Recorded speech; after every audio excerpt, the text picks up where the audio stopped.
You're on mute. You're on mute. I'm on mute? Yeah, you're on. Yeah, you're good now. See You're good ya, now. guys. Yeah, I'm good now, right? Yeah. Yes. See ya, guys. Yeah. Hello there. And we are live. See ya. Yes, sir. When was the last time I got this guy one-on-one? Yeah, this guy's been running away from me one-on-one. But you know what? Yeah, he's back here. But without Latimus, which is a big advantage for me, because when Latimus comes here, everything goes awry, you know. Yeah, but shout out to Latimus. See ya, guys, listening to us down there. It's Gunnerz and Magz, not officially the second season because we're not into the season yet, but this is just, an appetizer of what will be coming in the second season of Gunnerz and Magz. Ladies and gentlemen, welcome down here to the studios. Yeah, yet again, season 2, getting up for that season 2 fight coming up quite soon. See, not a person than my guy, Steve Mahala. Welcome, bro. How you doing, man? Thanks for having me on, bro. Appreciate it. Looking forward to a good show. It's gonna be a good one, man. It's gonna be a good one. Yeah, sure. See, bro, it's gonna be a good one, man. We always have a good show. Definitely. Hell yeah. But see, even the chart is booming already. You know, people are already in the charts. Hell yeah. You know, they're already having their say one way or the other. See, let's look into Newcastle, yeah. Just describe to me, how's your transfer window been going? Are you buzzing like Arsenal? Are you there yet? Because Arsenal fans, yeah, we won't go into Arsenal fans, thoughts right now, yeah. Yeah. But Arsenal fans are buzzing. It's a different kind of window we're experiencing right now. Steve Mahala, are you buzzing the same way that Arsenal fans are buzzing right now about their football club and about the transfers we're making in the market? Big moves. You can, say, you can just filter that through. Big moves, Arsenal going into the market, getting all these assassins out there. But see, Steve, are you at the same emotional point with Arsenal fans right now? With your own football club? I'm happy, bro. Anything's better than Mike Ashley and fucking playing with Andy Carroll up front against you guys away in the FA Cup and just being crap. So of course, signing Sandro Tonali, one of the better midfielders in the world, in my opinion, in terms of his quality and what he brings. Hell yeah, I'm happy. There's more to come. There's more of the transfer window that's not dealt with yet, but we'll get there eventually. And man, I'm pretty happy. So I think Harvey Barnes is being linked with us pretty heavily. We'll come out to that. We'll come up to that, yeah. But take us through this guy, Tonali, yeah. What does he bring to your team? I saw him in a private jet, just jetting into England, like looking like this kind of like superstar, out here. Do you think this guy literally has that superstar status? Yeah. Did he have that in Italy, before coming down here? Is he a deadly kind of player? What would you be expecting from a player like Tonali? What would he bring to that Newcastle team?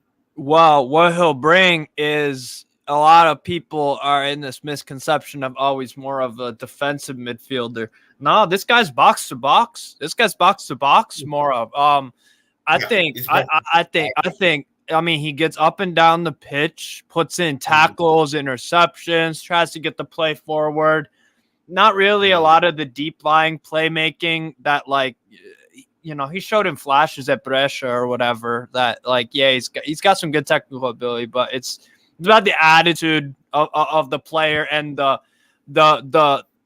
tone. He's a tone setter for me. He puts in, tough tackles. He's a really, really good player. Really good player, man. Shows up in big moments, against games against Inter, Juve, etc. He's a phenomenal player.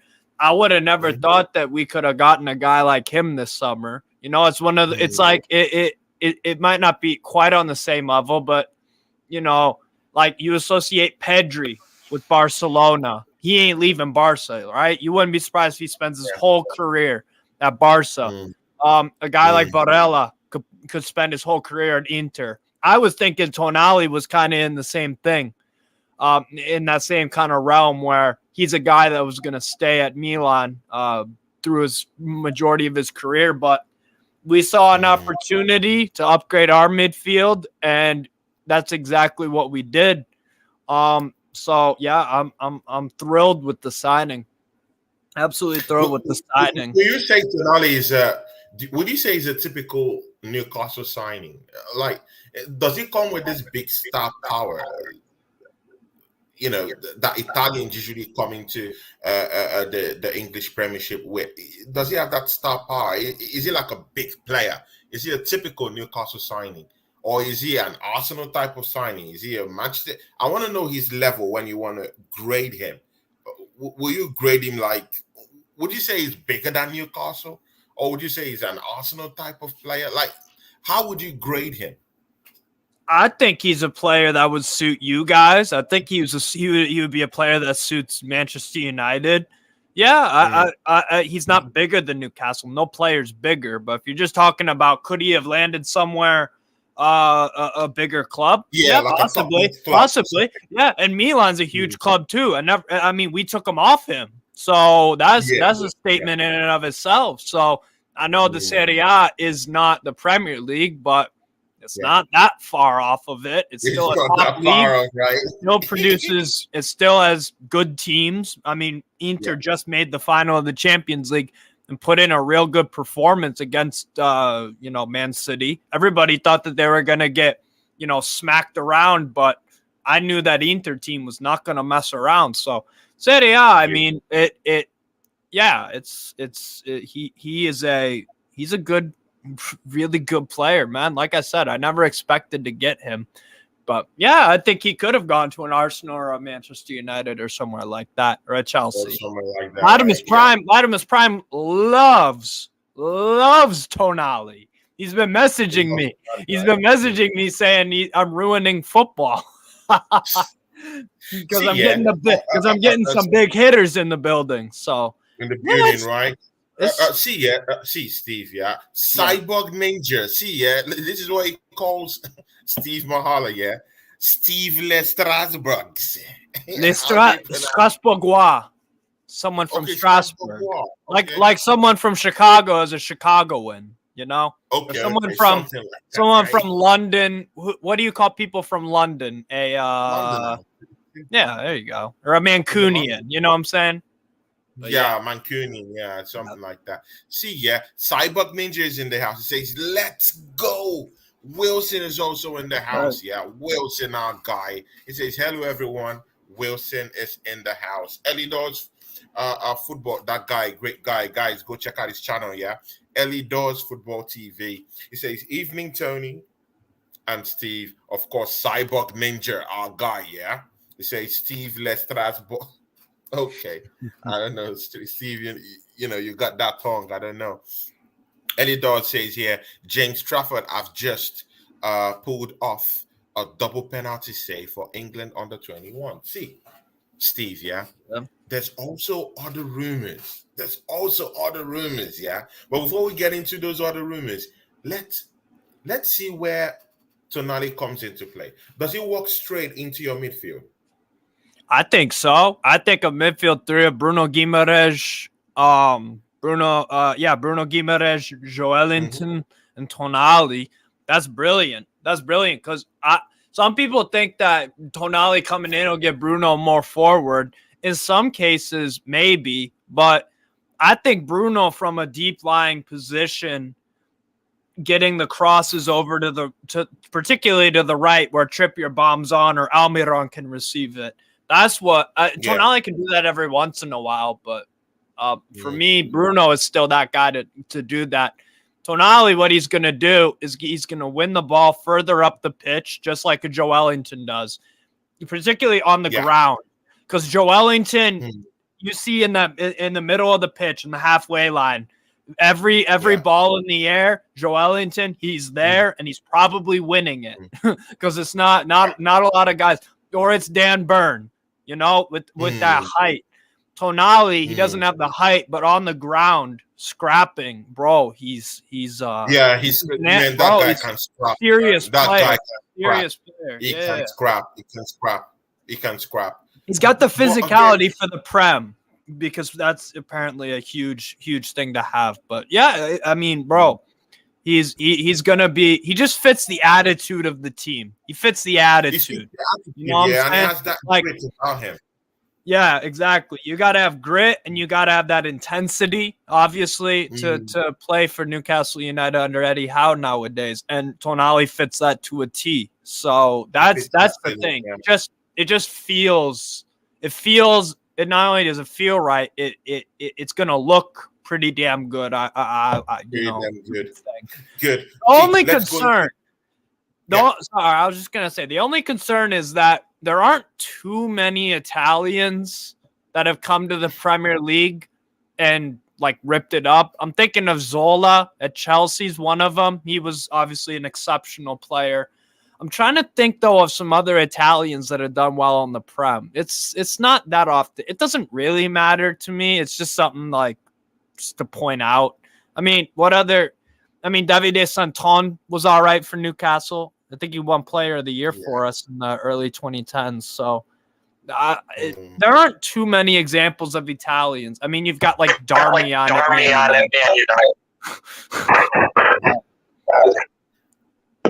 And off the TV, we're having extra echo. It's the seat I'm sitting on is squeaking because I'm getting fat.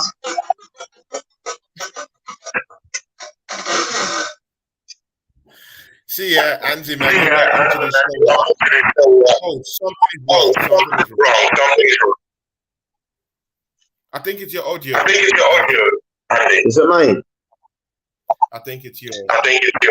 Cool. I'll come back out. I'll come back in. Yeah, sure, please.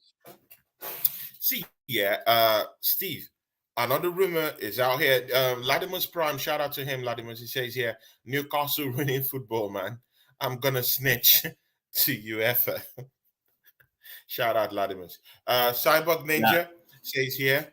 Okay, just a couple of smileys. See, let's go into this topic, Newcastle set to sign Harvey Barnes from Leicester City. What do you think about this, man? I think it's a nice pickup. It's not my first choice, but still a good choice. Like I said, I think he fits the profile of the winger. Oh, jeez. It's the same thing. I'll come on my phone. It's a new iPad. I'm trying to work it out. Sorry, guys. No props, man. That was crazy, man. Yeah. So, Steve, Harvey Barnes, like, I was shocked when I saw that news. Like, why Harvey Barnes? In Leicester City, relegated a team, Newcastle.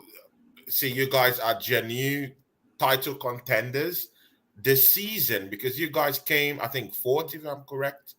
And you guys have this Champions League football berth again. You guys are in where the big boys play, where the big sharks are gonna be, shooting it down next season. Yeah. So, does Harvey Barnes?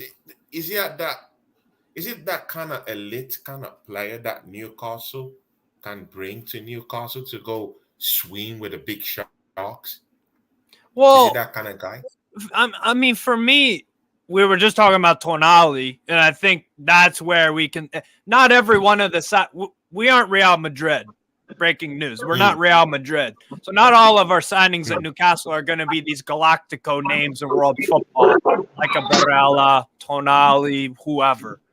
All good. Yeah. I think I've spent £1,000 on something to get the sound better on when I come on, and it's worse than the thing I was using before that. So it's I was having this conversation with Steve last night. Sorry, Tony, it's a private conversation with I've just spent a load of money for nothing, but Sorry, go on, guys. I was just saying about You were saying something. Please finish up. Yeah. So you were asking me about basically you were kind of getting at, is this the prestige? Is this the most prestigious signing? No, it's not. Exactly. How do you feel about that? I don't mind because like I said, the Champions League. You're going to the Champions League. You're going to be playing where the big boys play. Big, massive players, big salary kind of players. See, it's a big stage, yeah? You have to have the biggest of players down there. You have to have the skillful of players down there. Does Harvey Barnes represent that kind of? Does it represent that kind of, a player power that you feel that Newcastle could get into the next phase of their project with him? I think per se next season. If you're going for young players, Tony, he's top of the list, isn't he? He's won it. He's won his league. He's getting to a semi-final of the Champions League. Yeah, he's in a successful international team. Well, albeit temporarily, but we're talking Barnes. Yeah. Then Andy will come in and he would say thoughts about. Andy, we're talking Harvey Barnes. I want to know if Harvey Barnes represent that kind of player. Sorry, I missed it. I missed it when I was coming back in. I missed who you were talking to. I'm sorry. Yeah, you're good. Yeah. No, I was just saying about Harvey Barnes. I like the signing. Like I said, it's not my first choice, but it is a guy I was thinking about. Over the summer, I would take him. I would take, a few others, whatever. I could go down the list of all the players that whatever. But yeah, good. It's a good signing. I think it solves a problem. Goals off the left-hand side are definitely. We're very right-sided, Tony. We're very right-sided because Dan Burn he's not an attacking left back. Sometimes he'll try to. He actually scored against Leicester, funny enough, in the Carabao Cup semifinal. But we don't expect Dan Burn to be the offensive dynamic play. No, that's not.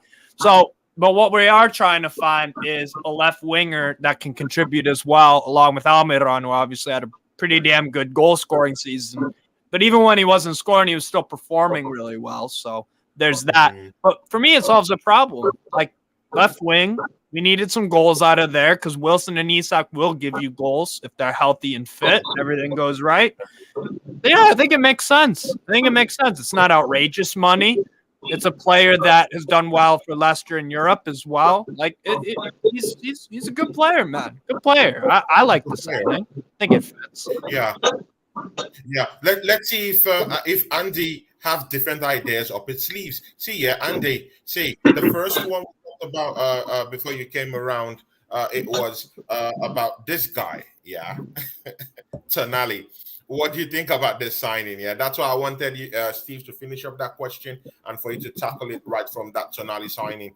I had this conversation with Steve last night. Coming into the football club. So what do you think? Tonali? Sorry, mate. Sorry, you were breaking there. Sorry, I interrupted, mate. I had this conversation with Steve last night, and it was a case of when we got linked with them, you have to judge what's potentially possible from the club based on previous transfers or links. So we'd been linked with Barella for the week before that. If you remember, a deal was apparently close, nothing happened. We waited a week, and then all of a sudden this link came with Tonali. So you're naturally thinking, yeah, okay, you've went for Barella, you can't get him, and now you're going for Tonali. That's not going to happen. And then all of a sudden, you get told, well, it is happening. He's in Italy. It's all agreed. He just needs to come and sort some paperwork.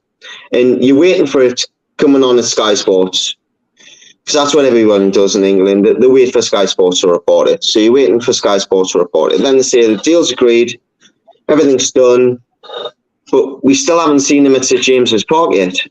So as a Geordie, you're thinking, what is going on? Why haven't we seen him with the scarf in front of, the East Stand? And, oh, God, what's going on? And then when he signs, and then you see the video of Kieran Trippier in the training room with him, telling him, I'm going to be there if you need any help. My missus struggled to adapt to a foreign country. Because everyone's talking about how he's not smiling and Mate, what a signing.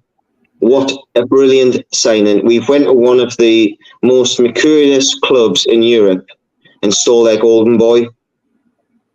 Yeah. To do that proves that we mean business, and I don't think this will be the end of what's going to happen this summer. I do believe that we're going to do something else as well. There might be a couple decent signings in and around that, like a Harvey Barnes, but I do think there's one more that we're going to do, because we've set the tone to what we are looking to do next season, and that's be the team below Man City. That is what everyone else is chasing at the moment. Man City are in a league of their own. Yeah. We are looking to be the best of the rest, which is us, Liverpool, Arsenal, Tottenham, Chelsea, Man United. And Tonali, for me, just sets that up very, very nicely. That up quite well. See, Steve Mahala. See, just listen.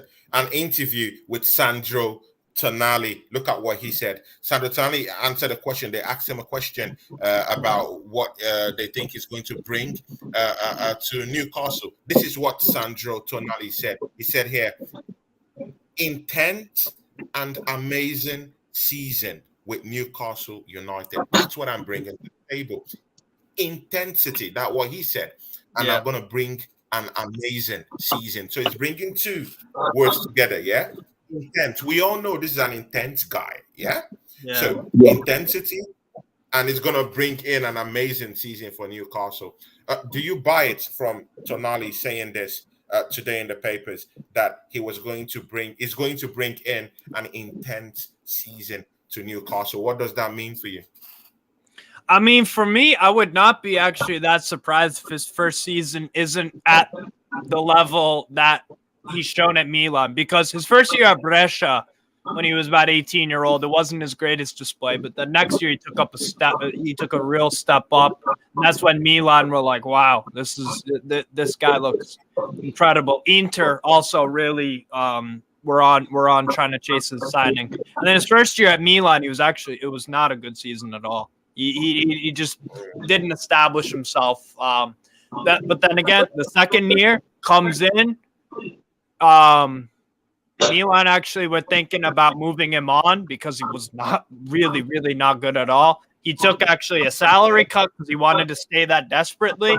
And he went on to win a Scudetto with them for the first time in 12 years. So, look, I wouldn't be surprised if his first season isn't terrific or maybe even struggles a bit, but he'll give it his all. He'll give it his all because that's all he knows. That's all he knows. So I think, I think that, and you know what? But again, Vladimir Strime is in the chat. Vladimir Strime says here, I think Tonali might wait. I'm sorry, I kind of removed that. Yeah. I'm coming to show again. Yeah, I think you got it. Is it showing? Why is Vladimir's Yeah, that comment. He says, I think Tonali might take a bit of time to settle and adapt to the Premiership, though. So, Steve, you heard what Vladimir said. So, what do you think? Yeah, that's basically what I was just saying with the first season at Brescia and AC Milan. He took some time to, just get into it. For me, he might get a red card or two this year, like that kind of thing, where he's trying a bit too hard. Well, like I said, he'll give it his all on the pitch. That's not a concern for me. I'm not concerned that exactly. And that's the trade-off you have with these players. Gattuso, for example, very intense, competitive warrior. Did he get sent off sometimes? Yeah. A Sergio Ramos. He's into the game. He's a rough rider, and sometimes when you're a rough rider, you get mixed up. So it happens, man. It is what it is, but it's a worthwhile investment for sure. It's a worthwhile investment. Yeah. See, and as you start, I've just sat on a soaking wet seat. My arse is now soaking. It's been raining, as you can see. I've just sat on a soaking wet seat. So, see, Andy, see, Diego Simeone has been fuming since yesterday, yeah, because there's this news surrounding Atletico Madrid's Yannick Carrasco. Carrasco has there's news everywhere that hey, he's talking to Newcastle. See, Newcastle seems to be tapping up every player in the transfer window. Maybe apart from the Arsenal caliber kind of signings, Oh no, we're definitely linked with Arsenal caliber signings too. Oh no, we are. Don't try telling me you wouldn't take Tonali and Barella. Half an hour for Arsenal. We'll come back to that. Sorry, I lost you there for a second. I heard Carrasco and then you went off. Yeah, okay, I'm back now. Sorry. I'm here. No, say it again, Tony, because he didn't hear you. Yeah, okay. Yannick Carrasco, what do you think? Diego Simeone has been fuming since yesterday. He doesn't want to lose Yannick Carrasco, who has been a tremendous player for Atletico Madrid, actually, Of course he has, yeah. I think that's a good sign. So what do you think? I think it's a massive sign for Newcastle to be linked with a player that a top manager doesn't want to let go. Simeone wouldn't be upset if he didn't want to lose Carrasco. And the good thing about Carrasco is he doesn't just fill in as a left-sided winger. He plays in left-sided wing-back if you want him to. He can play in a 3. For me, he can. He can play on the right-hand side. So he's going to be upset because if we listen to all the reports in the world that we've heard is everything defensively that Eddie knows has come from his time when he had a sabbatical and he went to see Diego Simeone. So people are going to go, well, he's stealing off his tutor, but let's be honest. He's went there and he's learned certain things. He's learned things off other managers. If he's going to go after one of your players, take it as a compliment because it means that the players impressed because of the way that they've been coached. So do I think it'd be a good signing? Yes. But one thing I'm going to say, and I'm probably going to get hammered for it from Newcastle fans, is all of the wingers we are being linked with are all on the left side. Yeah. What does that tell you? Yeah, that's true. That's true. See, Steve Mahala, I will bring you back into that fray, yeah? I'll bring you into the fray. See, Bonucci, Leonardo Bonucci. See, yeah? Bonucci is having talks, clandestine talks, yeah, with Eddie Howe. What is going on? What is it with Italian players that Eddie Howe is trying to revive? What is it about players? He's now talking to Bonucci, yeah? What's your idea on Juve's Italy's captain, Leonardo Bonucci, centre-back for them, actually? You think about the rumours of Newcastle bringing him in? Is it a typical Newcastle signing? Is he someone you want? Is he someone that will bring the much-needed experience you need at the back? For me, I really feel that your back four still had that grit and still that season. Yeah, you are the back end of some shambolic performances in the defense last season. Fabian Schär, actually, you saw what happened with him. When he capitulated against Arsenal. But Newcastle had one of the best defensive mechanism last season. Do you think Bonucci comes in and add that necessary skill and experience to that back four? I mean, I'll take the signing. Why not? It's not like we're getting a prime Leo Bonucci, but in terms of experience and a guy that can add some, like I said, experience, and he's still a decent center back. I don't know if he starts because at Juventus I've not been impressed. He is aging, but I mean, I would take it. I guess why not? If it's a cheap risk or whatever, why not? And that's what the Tonali signing does. It opens up because then an Italian player knows that another Italian is there, just like how Joelinton was there and Bruno could come in and he has someone that can speak the language in an English-speaking country, whatever. So that's a good thing, I guess. I'm not crazy about it, but I would take Bonucci, I guess. Why not? I'd rather have him as backup than Lascelles. I would say that. But He doesn't really fit the style of play, though. Like, Bonucci's not really comfortable on the ball necessarily. But like I said, for depth, for someone to, I don't know. Latimus Prime actually just made an interesting comment. Bonucci's 36. He could have a Thiago Silva type impact. Who knows? You never know. Like on the rest of the younger defenders, yes, he could. Is it what taking that risk? Is it what taking that risk? If it's not silly money, why not? I mean, Tony, let's look at it like this. Would you rather have him as backup compared to Rob Holding?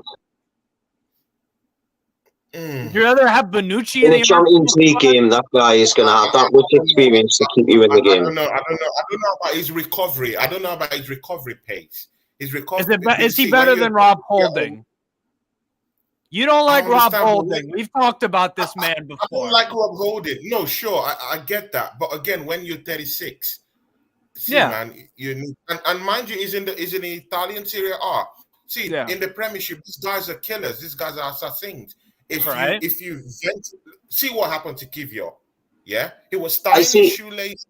He was tying his shoelaces in the heat of an attack. That was against Sporting, though. That was against Sporting, wasn't it? It was from Spezia. Kivio. He came from Spezia, but he plays. They were playing for Spezia in Italy. It's fast paced down here in England. If you mess up, they tear you down. That's the culture in England. So I'm not really sure, if Bonucci comes to Newcastle, I'm not sure he can come in and steady that ship. I think it's just to play devil's advocate, Tony. Yeah, I get Steve's point. He's not a footballing centre half, but what he does do is if you play a high line, which we do under Eddie Howe, is their striker, he will come out and he will mark man to man. He will come out from the defence and he will win balls in the middle of the pitch. And that's when we've been on our most dangerous in the Premier League in the last 80 months, where we win the ball high, we break on you. There's going to get times when the ball's going to go over his head and we will be in trouble if we get someone like a Bonucci. But there's going to be times when he comes out and he wins one-on-ones. When we have to bunker in Champions League, it's priceless. Who would come in from both ends. Let's say you're facing a Martinelli from the left, you're facing a Bukayo Saka from the right. They're all coming from all cylinders. And you're a 6-year-old who needs to have a good recovery, a sense of awareness in that back four. Shah's done quite a very, very good job. But do I really think Bonucci is needed? Tony, do you trust Tony? His recovery. Tony, let's just when you're 36, you can't run that much again, right? Tony, let's just top defenders don't run. That's the thing. Top defenders don't run. Let's just go with the media narrative for a sec that we're a low block. We don't like playing with the ball. We play shit football, whatever. Well, in that case, doesn't Leonardo Bonucci have a case where he could get some significant minutes when we do need to bunker down and keep the 1-0 scoreline for the last 10, 20 minutes? Correct. Because if we don't push high up the pitch, then we're in a low block. Bonucci doesn't have to run back because if he runs back, he's in the goal. So do I trust Bonucci to do a good job at that? Absolutely. Maybe not. And a lot of his prime says he's not a ball. When you face fast-paced strikers and fast-paced wingers, it becomes a problem. Your coach has to actually reshuffle. But not in a low block, really. That's what I'm saying. Wait. Wasn't this the whole thing with Dan Burn, though? Dan Burn, I think, did a pretty good job on Saka for the most part when we played against Saka. Can we all just go back to, sorry, Steve, to interrupt you. Can we all just go back to the England Euro Italy final? Everyone said the same thing about Bonucci. What did he do? Yeah. As soon as anyone got beyond him, he just pulled them back. Yeah, against Saka, I remember that. And everybody was whether it's dirty tactics, whether it's acceptable or not, I'm telling you now, you get someone in like him, everyone around him gets better. Yeah. And he'll find a way to get the job done. He's a guy that's been there, done that for his whole career. All he gives, he would have taken a red card in that. If he's getting a red card in that, he would have taken that red card. He wants to win. Eddie Howe wants winners. He wants people that's got experience to teach the other players. Like a Botman. Imagine Botman in 2 years. You know, we could be talking about one of the best centre-halves of all time in the Premier League and Botman. If he spends a season and a half, 2 seasons consistently next to someone like a Bonucci. When Shaw's not available as well, you know, there's different games where Shaw's going to offer something else with his balls over the top for Joe Linton, which he's done a many a time this season. 2 goals at least. You know, Shaw's a different player. But Bonucci, you go 1-up against Man City, you've got the option to take off a Joe Willock, take off a Bruno Guimaraes, put Bonucci in and sit in, and still have a threat on the break if you've still got an ASM or a Gordon. Yeah. You know. Well, I'm going to have to go because my tea's here, so my wife is getting this wrong. But all the best, guys. You take care, okay? Yeah. Hit the like button for Tony, everybody. Show, man. Yeah. See ya. Yeah, man. Thanks, man. One love. Stay safe. Yeah. No, but Tony. Sam would say something here. He says Ravanelli, Middlesbrough. Yeah. Ravanelli is a generational player. Yeah. Di Canio. There are some good Italians. Average Italian player. It's just been a while since there was a really good. It's just been a while since there's been a really good Italian in the Prem. It's been a few years. Good Italian imposing Italian figure. Yeah, you just have to, agree but with that. Hey, I think Tonali can. Newcastle is all over the news, yeah? Newcastle is all over the news, yeah? This guy, yeah? Kim Ney, who plays for Napoli, yeah? Yeah. Manchester United were coming for him. I think I don't know what happened to that bid. He didn't show up. Bayern Munich is in a 2-way fight with Newcastle United for this guy, yeah? For Kim. What do you think? Do you want to see I think he's going to Bayern. By the way, I did think that you guys should have been going for Ugarte. Ugarte, a great player, yeah? He just sealed his move down to defensive PSG. Mid, yeah. I was thinking that you guys will go in and get an Ugarte. You have the money and you could splash on this kind of pedigree of players. We can't get everyone. Ugarte not in Newcastle United. You have that oil money. Get it. Tony, the reason why we can't, Tony, so already we talked about Barnes, Bonucci, Carrasco, and Tonali. We've signed 1 out of those 4. We're not going to be able to sign everyone, right? You have like a 23-man, 24-man squad that you go into the Premier League season with, and then UCL and whatnot. We can't sign everyone. That's the reality of it. That's just football. There's too many good players where, like I said earlier, we're not Real Madrid. We can't just make Galactico signing after Galactico signing after Galactico signing, because only Real Madrid can do that. And even they buy players sometimes that aren't of the highest profile, like Joselu, who they bought this summer. But they can get in a Jude Bellingham, right? So, bro, we're not there yet, and we'll never be a Real Madrid because they are Real Madrid. No one will ever be them. So it is what it is. But like in terms of Kim Min-jae, bro, he's going to Bayern. Like I'm not expecting Kim Min-jae at Newcastle. If we do get him, my God, what a signing! But you have money. You have money, and you have Champions League football. Yeah, you have money, and you have Champions League football. So, but we can't get everyone. We can't get everyone. We're like link with Barella. That didn't happen, so we went and got Tonali. Bro, we will get some of our better targets, of course, and some of them we won't. Yeah. That's just how the cookie crumbles. It is what it is. And yeah, he's going to Bayern, so I'm not really worried about that. Like Harvey Barnes for me is the one that is like, it seems like there's the most juice in it, I guess, the most concrete links, whatever you want to call it. But bro, it is what it is. In terms of like a Bonucci, I would sign him, or a Carrasco. Yeah, I would take a chance on him. Barnes, of course, but Ugarte, he's another player. Like Chelsea and PSG were in the race for him, and PSG are the ones that, they're going to get him. That's cool. I would have loved Ugarte at Newcastle, obviously, but he's going to PSG, bro. So it is what it is. I mean, you would have taken Ugarte. He was terrific against you guys in both of the legs in the Europa League. He was terrific. So, bro, it happens. It happens. Terrific player. Yeah. Yeah. Now, he'll do really well. Let's go into the chart. Yeah. Finish up. There's something you were saying. No, I was just going to say, Ugarte is going to be a terrific signing for PSG. He's good on the ball, wins tackles like a madman. And I know you like him because you've talked about that player, many times. Portuguese, the Portuguese, what's it called? The Liga NOS, they produce so much talent. Look at Man City's team. Ederson, Ruben Dias, Jan Oblak.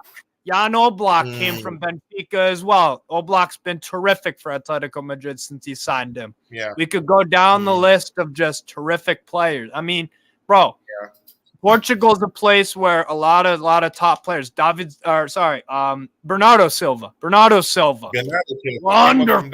Wonderful player, Cristiano Ronaldo from Sporting and went to Man United. Bro, the Portuguese league has been producing players for years and years and years. That's definitely a market. I agree that you got to tap into. And Ugarte is one of them. Inacio, even St. Just.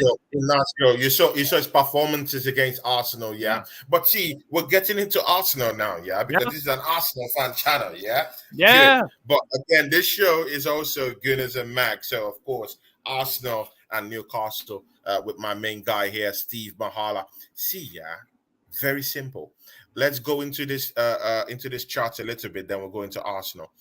Tomisio Sabia, that's our guy too. He says Newcastle will challenge for the title and win the FA Cup or Carabao Cup, get to at least quarterfinals of the Champions League. Do you believe what Tomisio Sabia is saying, or do you think he's smoking bush of the highest kind? Well, let's address it point by point. Newcastle will challenge for the title? I don't think so. Not this year. Win an FA Cup or a Carabao Cup? I think we'll make a final. Get to the quarterfinals of the Champions League? I think that's the most likely. I think that's the most likely because, like I said, defensively, we have shown at a high in the Premier League, the best league in the world that people say. We've shown that we have a very good defense. So I trust that into Europe, I would think. And we could also score some goals.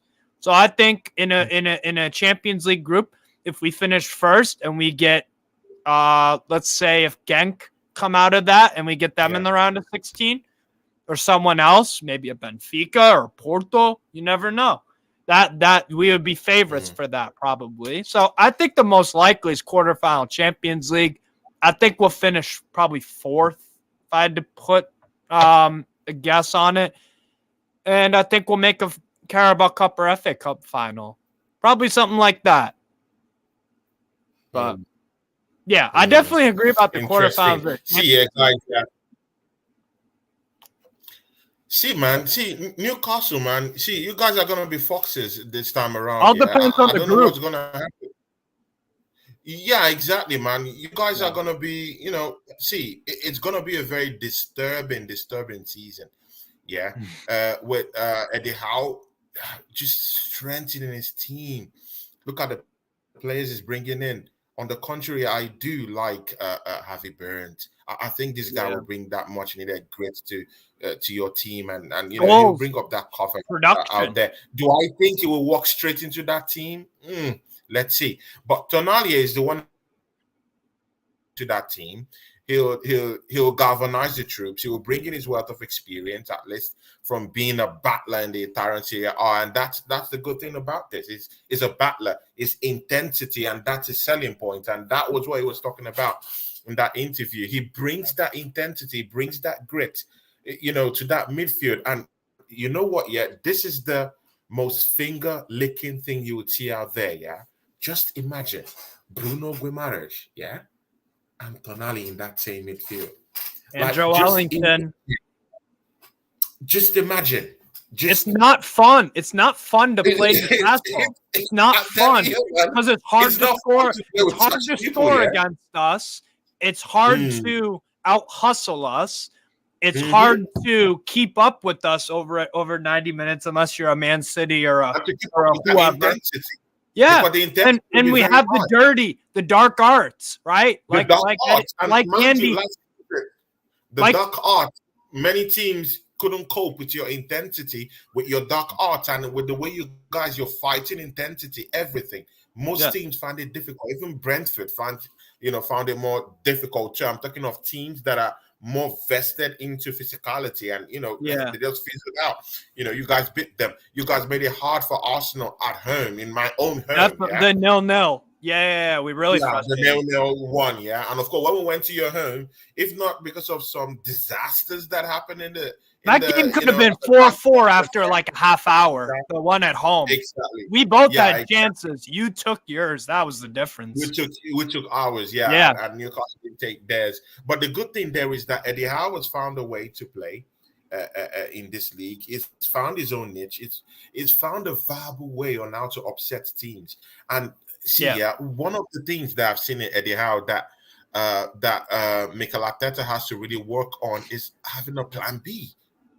That coach is really got a plan B. He could switch up the whole thing, Before it was Miguel Almiron, and later, and mind you, at the start of the season, when Miguel Almiron was always scoring goals, he was always tearing down the place. Yeah.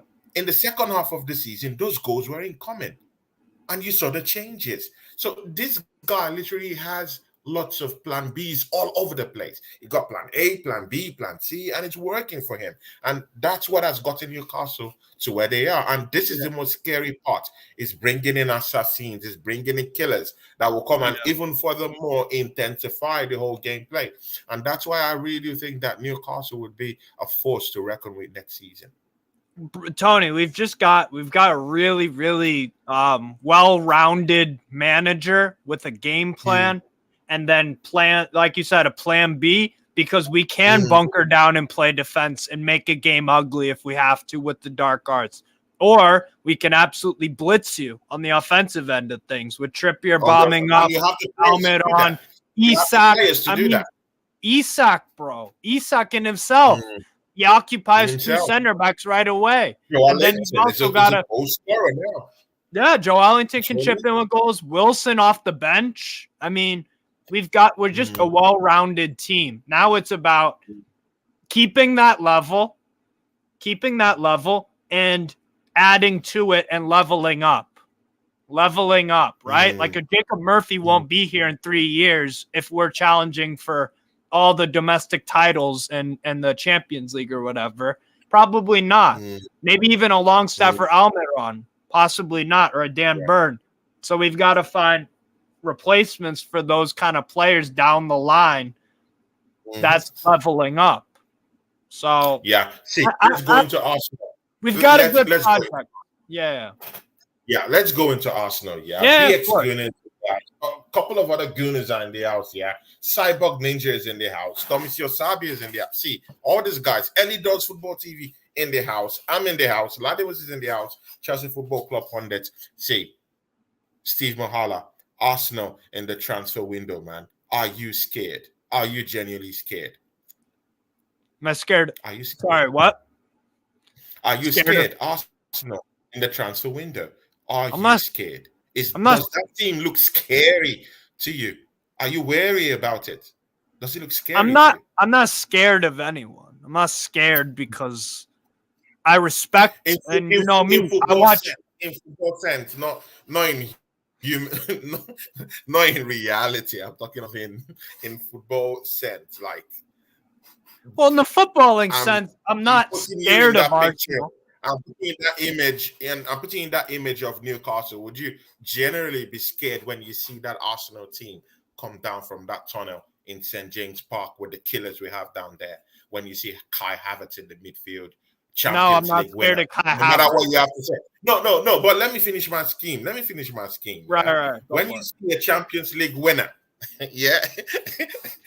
I saw how you shifted your face. But bro, man, it's a Champions League winner. Whether you like it or not, he got the medal. It's in his house. Yeah. So when you see Kai Havertz, down there, you see Timber down there, and you see our midfield marshal, Rice, just sitting in deep. You just see those guys, those assassins, those matadors just coming in, into St. James Park. What would be your feeling? How would you feel? I'm not scared of Kai Havertz. Timber, Going forward, yeah. Tony, I'm telling you, I watch. You know it's scary going forward. Yeah, but Tony, you're gonna be scared if he plays center back for you, Tony. You're gonna be scared as hell when he's just dribbling up the pitch like he's a midfielder or a forward, and you're like, bro, what is all this space that you're leaving behind? For Ajax last year, Timber didn't have any set partnerships because Alvarez was playing next to him as a center back one day. Then it was fucking, then it was a bunch of other dudes.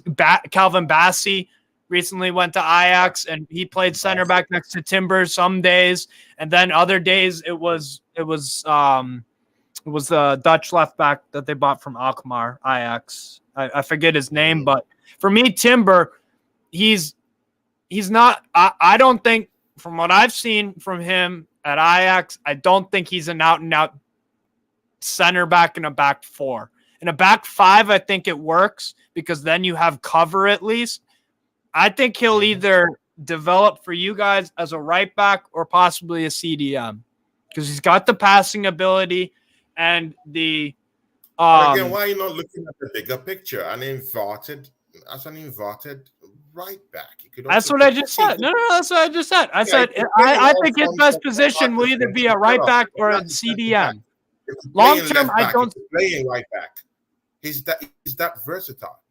No, I know, but for me, Tony, remember this kid is young. Right? You don't want to be throwing him around all these positions with different partnerships every other week, every other game. You want to have him established. Okay, are you playing center back? Okay, cool. I don't think that's where he'll play his best in his career, but if Arteta does, that's his choice, not mine. If he says, all right, your partner is Gabriel. As a center back for Ajax. That's his position. He's been playing there as a center back. Yeah. I'm saying, Tony, I'm saying is hot potato. Winner, multiple league winner with them. So what I'm saying is, Tony, I don't question his accolades or whatever. I don't question that there's some promising things about him. I like Timber. I'm just saying in terms of if you for example, did Ben White play any other position this year for Arsenal other than right back? No. Did Saliba play anywhere else? Because we had more better players in center. Because everything was established. Everything was established. Ramsdale was in goal. Gabriel plays left center back. Saliba plays right. Left back is Zinchenko. Ben White at right back 9 times out of 10. So if you throw Timber into there and that is the set partnership outside of injuries or whatever, you can't control that. Put Timber. Yeah. That's what Arteta has to do. Put him in a position and stick with it.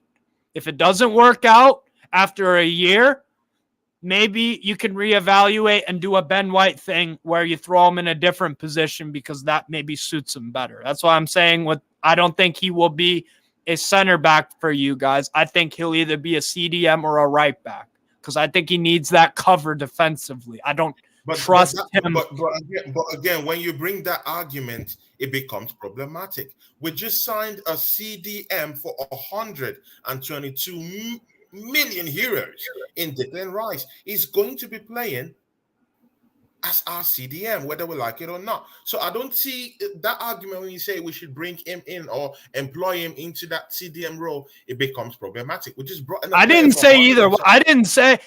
No, Tony. What I'm saying is, I think the least likely position that Jurrien Timber will play at Arsenal throughout his Arsenal career, I think the least likely position is center back. I think it's more likely you guys play 4-2-3-1 with Rice and Timber and Saliba, Gabriel. Or if Ben White needs cover at right back or switch him out every once in a while, I think that's more like White. I think he's replacing White in the team. That's what I think. I think he's replacing White because White is not giving us enough going forward. Mind you, this is an established center back. I'm talking of White in himself. He's an established center. Of course, we moved him down to that right back position, which is not his natural position. I'm of that school that we should always play players in their natural footballing position so that they can be able to achieve their best without excuses. So, Set hey, him up to is succeed. this your specialty? Play in your specialized area and get us what we need.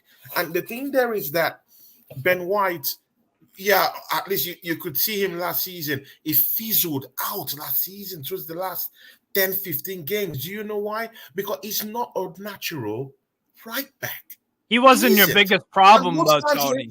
Back to get those crosses down into the 18-yard box. He's not a natural,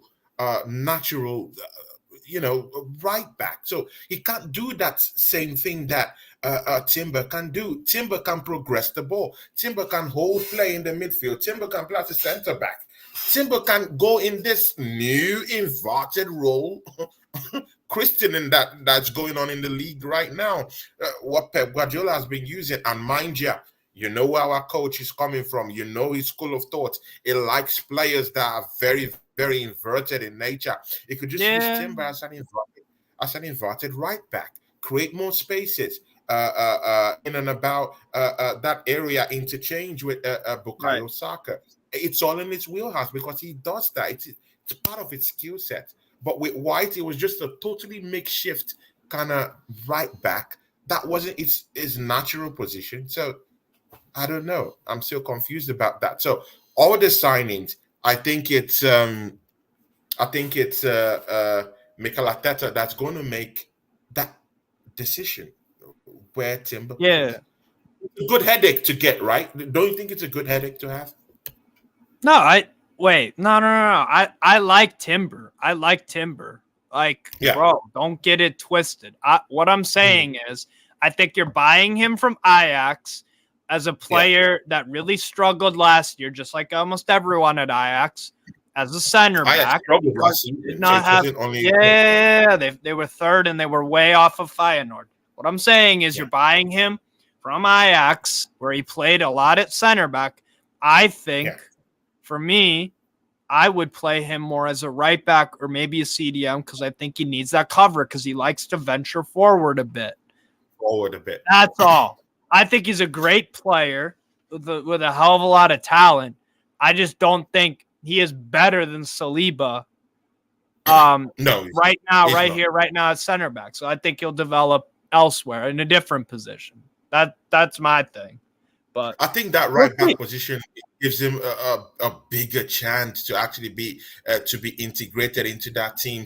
Just check the players we have there. We have killers down there. Yeah. See, we have Gabriel, an established centre back for Arsenal Football Club.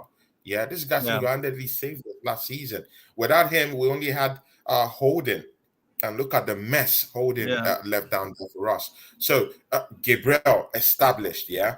William Saliba, the best for me, the best right now. Yeah, top 3 center backs in the league, whether we like it or not. Yeah, last season it's shown that. Yeah, for 2 seasons now, that's how big. Saliba is. We saw how much he meant to Arsenal when he got injured. When Saliba got injured, you guys fell off a cliff.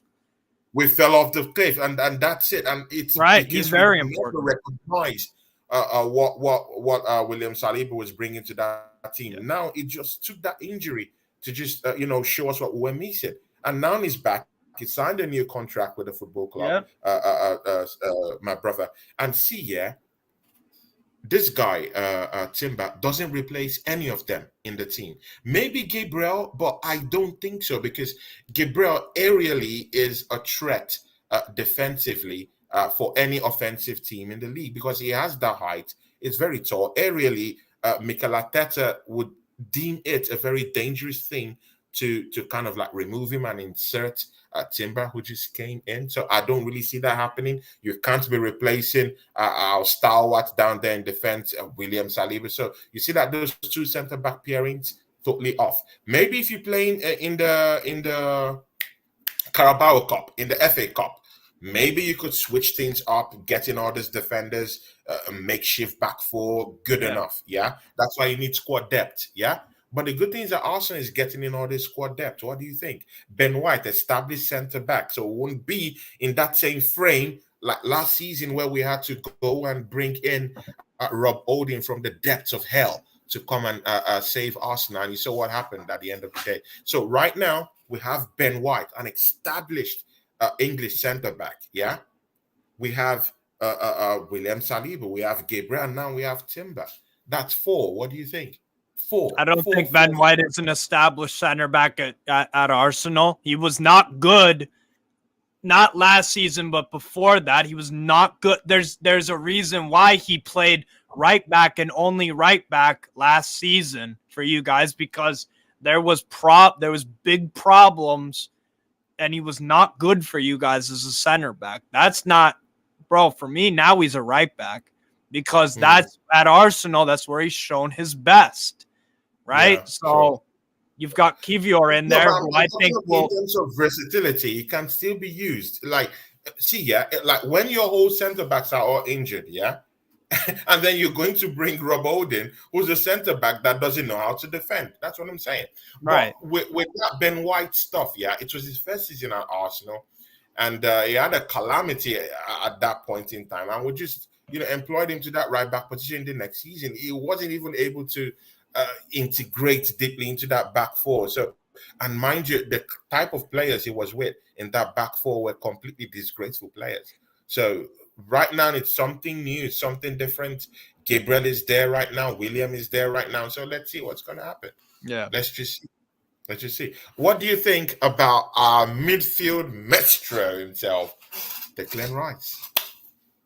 Terrific player, bro. He's good.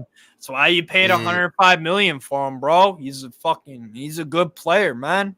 He's gonna win balls in midfield. He's good on the ball. I want to answer Latimer's Prime's question in an earlier chart. He said, "Yeah, Declan Rice is on the same level." I find it to be an acrimonious statement. I'm sorry, but it fixed. But that's his opinion, yeah, and I respect his opinion, but. For me, I don't really see reasons in that anyway. It compared Tonelli is at the same level with Declan Rice. Do you share in that same opinion with our friend Latimer's Prime? Yeah, because I both consider them to be world class. I think they're both 2 terrific players. You're not telling me let's say you missed out on Declan Rice and you got Tonali. Are you saying you would be furious? Are you saying that you would be very angry about that? No, I don't think so, because both of them are very good. They're different. I think you have more of a goal threat possibly in Rice. I think Rice is probably a little bit better at carrying the ball, possibly. He controls the game. He's a leader. But it's fine margins. They're both very good players. I've got a good player that we bought this summer, and you do too, with Rice. So for me, yeah, they're in that bracket, bro. They're very good. Both are very good players. That, it's I think they're both comparable. Would I rather have? Who would you rather have in your team? Because I see maybe you share the same idea with Latimer's, which is completely, within your own frame to have that kind of opinion or ideas shared with him. But I'm just saying, in your team right now, like, would you have said, okay, if we had the means or if we had the opportunity to sign Declan Rice, would you take Declan Rice before you take a Tonali in your team? I might. I mean, like I said, Tony, it's thin. It's very, very thin margins. I would maybe say, for the way we play, I think Tonali fits a bit more just in terms of the aggression. I think Declan Rice is more composed than Tonali, but I think the aggression side of Tonali fits the way Newcastle plays. But again, there's one other factor you guys are not looking at, yeah? This is Tonali's first season in the English Premier League. He hasn't played here before. So you have to be careful when you make this type of statement and when you kind of like compare him and contrast him with a midfield marshal who has been bossing the West Ham midfield for years. So I find that statement kind of like condescending to a player like Rice. It's not condescending at all. What do you mean? No. Condescending. No. Condescending. Condescending would be me saying no. The same bucket. This guy hasn't played in the Premiership. Here's condescending. You don't know what you get with him. Yeah, but at the same time, Tony, I could say to that, West Ham is not as big a stage as Arsenal, right? The spotlight and the eyes are more on Arsenal on a stage because of pressure. They shut down the argument when they won the conference. No, but they shut down the argument when they won the Conference League. That's a big team. They won an. But if we're talking about that, we were talking about Premier League. We were talking about Premier League. We were talking about Premier League. No. That's a European competition. We were talking about Premier League. You didn't win an European title last season. No, we didn't. West Ham won a legitimate European title. And Tonali, whatever you say, team. And Tonali won the Scudetto. And Tonali won the Scudetto in a very competitive Serie A season. And then the next year went to a UCL semifinal. So, like Tony, like we said, like I said, bro, the margins are thin. It's a preference thing at the end of the day. Like I said, I think Tonali fits us a bit more than Rice. If we got Rice, then I wouldn't be pissed off. I'd be ecstatic. I'm ecstatic about Tonali.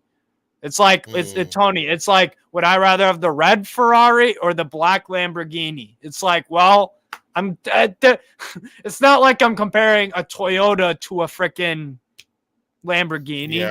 It's pretty. Vladimir's primed the link to. All right. He said he wants to give his thoughts. Latimus, please, your thoughts. I don't want to fight, man. I don't want to argue, man. I don't think it's ever a fight, Tom. No. Yeah. I don't. You see how the show is peaceful, yeah? I don't want something I have to start arguing or, I know what I'm saying. He knows. Because we always have to disagree to agree. But, so that's what I'm saying. So I don't really feel that Rice and Tonali are at the same level. I don't think so. Because Rice is a league. What do you like more about Rice than Tonali? He knows the league. He knows the league. He's a winner. And he's a leader. He just needed his team to win an European title. I'm talking about all right, Tony, let's just look at the player. No, you want to ignore him winning a title. And I'm not ignoring it. That way. No. I was not ignoring it. No. Okay. West Ham did terrific. Absolutely terrific. Tony, you know me. I don't belittle winners. I do not. I respect Carabao Cup winners. I respect FA Cup winners. Europa League, Conference League, when there are people that will say that's a bum competition.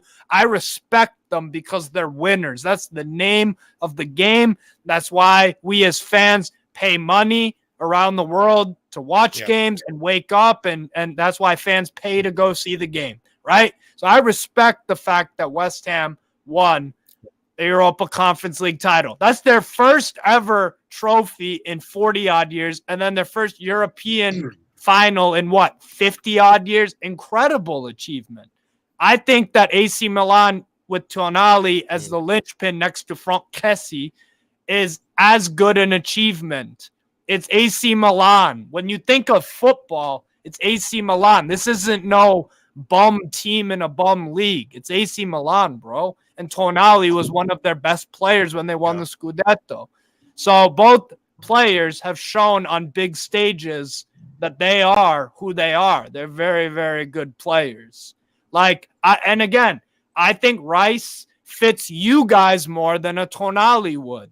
But I think if you got Tonali, that's a good signing regardless. It's Tony, it's little differences. It's all opinion. Like I said, You have a black Lamborghini or a red Ferrari. You have two good options. I won't feel that Tonali signing. I won't feel it. I won't feel it more than Rice. I would gladly take Rice more than Tonali. What about big signing? He comes with a bunch of experience. He knows more about the English league. He's an English player.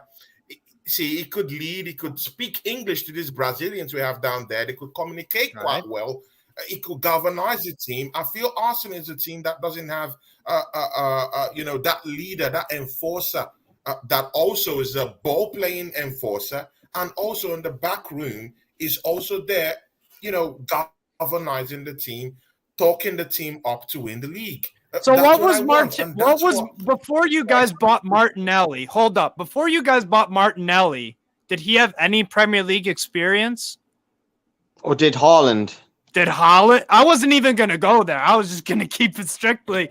Don't, Tony. It's a similar fee, isn't it? £55 million, 57 for Haaland.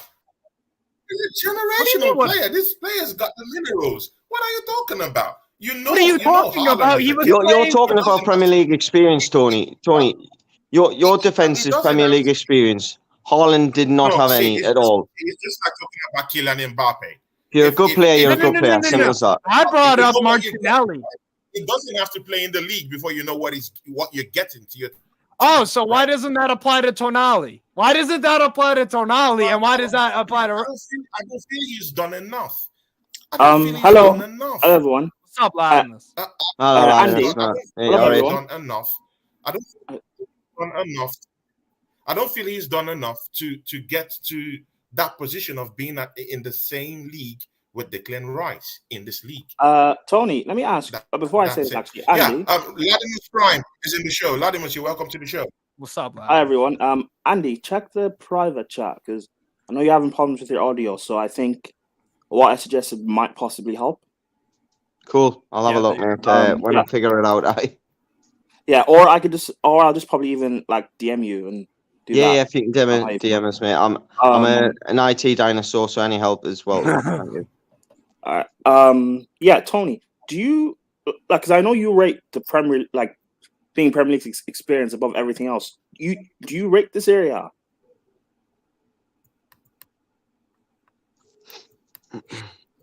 Hello?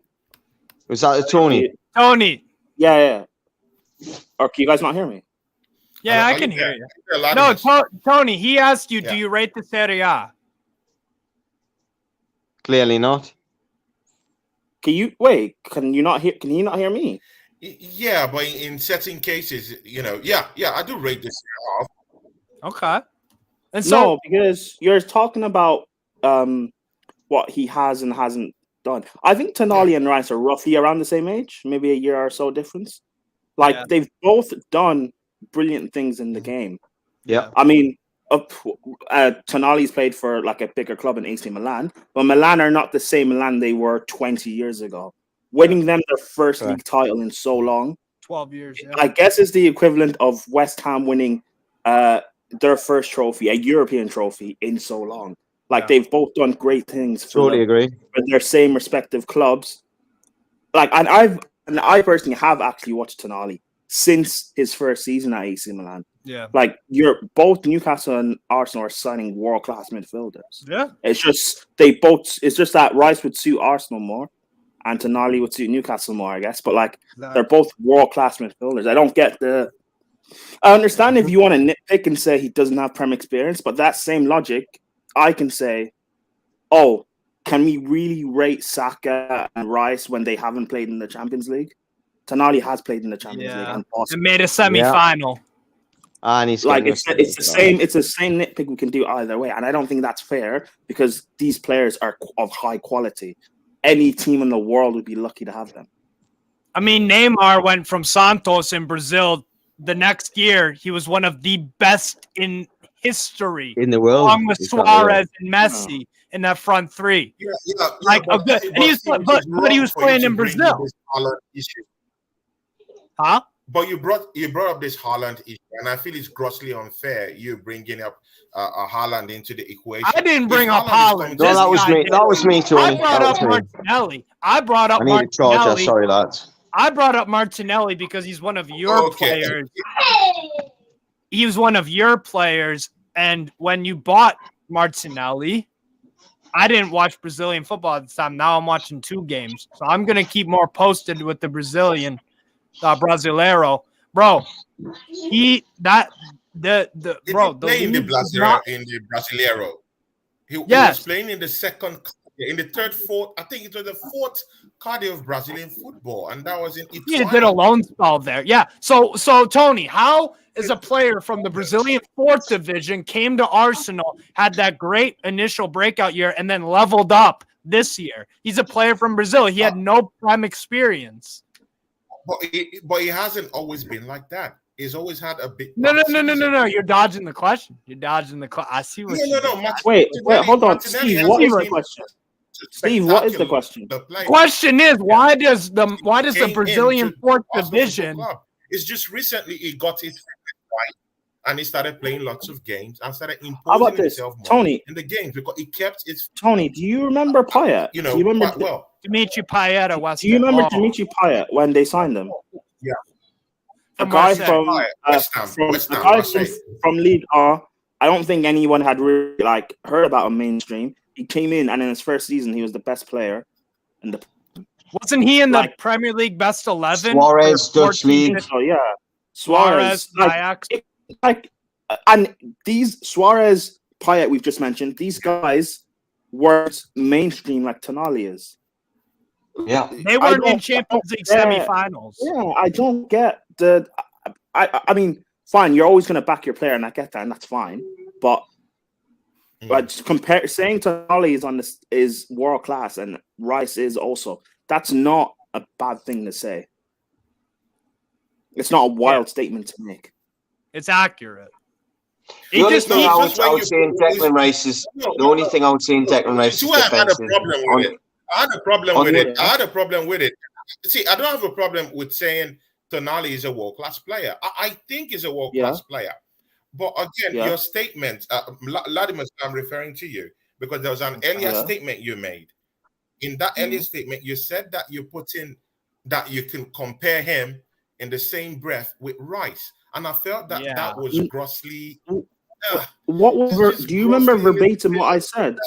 Do you remember exactly what I said? Because I said that I was saying that Arsenal and Newcastle, I was saying you guys are signing world-class midfielders. Yeah. I said something like Tonali is world-class and so is Rice.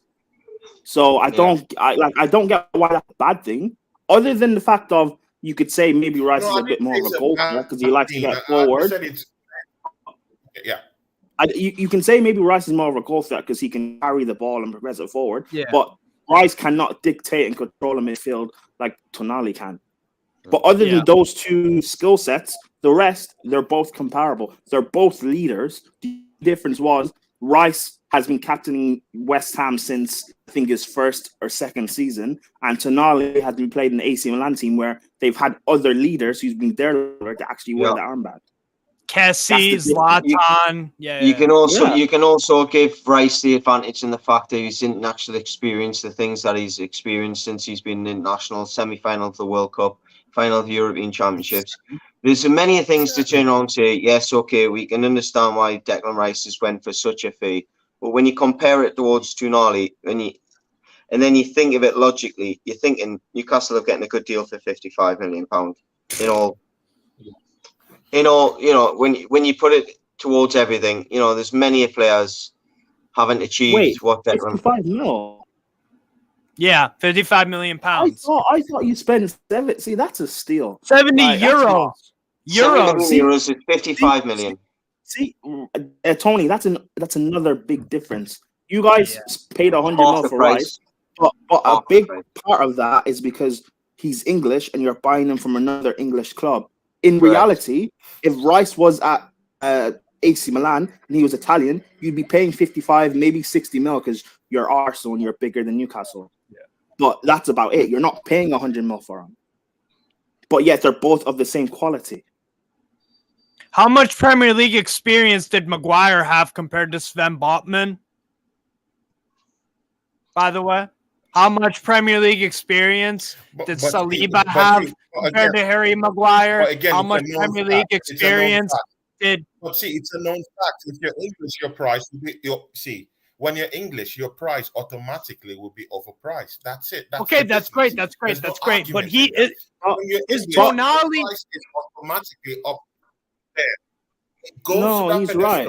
We all know. Right. See, even he's Maguire, right. we knew this guy wasn't worth 90-something million. We all knew. We know it. He wasn't.